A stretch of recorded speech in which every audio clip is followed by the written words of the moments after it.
60% of type 2 diabetes is preventable with lifestyle changes. Now, what are the lifestyle changes? First thing, eat less. Don't overeat yourself. Eat good quality food, and then be more active and spread the same word in the family. Educate your children because they are the future of a generation.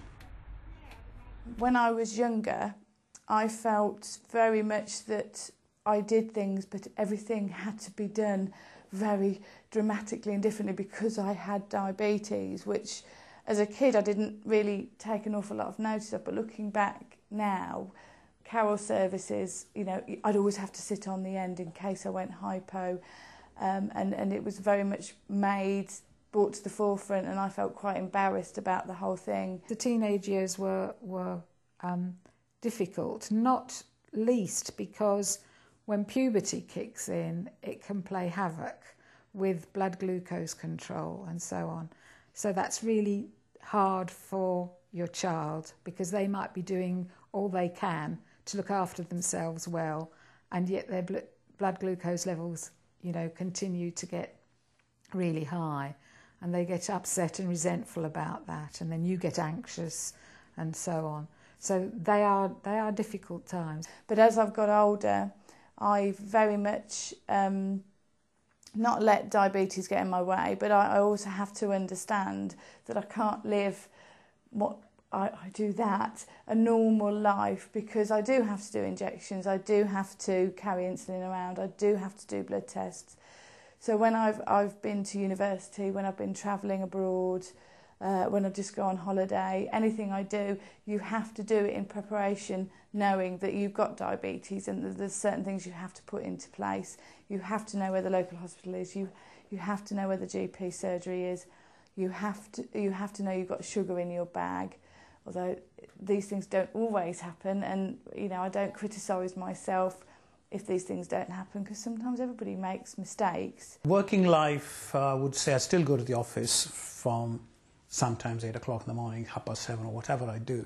But I try not to have a long day in the office. I try to finish by 5 o'clock and I'm going home and relax and then go for a walk. Socially, obviously, has made a bit of a changes in the sense that my diet is not the same what I see when I go to parties. You see, I feel I'm probably a bit of a boring also, and so in the parties, because I don't eat, I'm a vegetarian, and I don't overeat and I don't drink. When my friends are having a glass of, got a beer in their hand and mugs and full of I've got scotch and all that, I'm sitting down there and drinking just boiled water. The first thing I do when I get up in the morning, you know, I get my daughter out of bed, and then you have a blood test, and so you have to fit it in around your life, and to me that is fundamental, that your life is your life and it fits in around that, not the other way around. So when I first started walking about 10 years ago, I was walking probably about 5 or 6 miles a week, not a day, 5 or 6 miles. And slowly I built myself up. I was only going at the weekends, you know, so now that's not going to help me. So I started walking during the week. So some weeks I've been ending up walking 24, 25 miles a week, you know. So that's helped me a lot to get my blood sugars down, my HbA1c down, my blood pressure and lipids and everything has a lot of benefits with doing that. And my balanced diet has also helped me towards it. But you can't ever say that living with diabetes is normal, because it's not, because you inject yourself, you have to monitor yourself, you have hypos, you have hypoglycemia, so therefore there's no way on earth you can call it normal. Different and livable with, but not normal.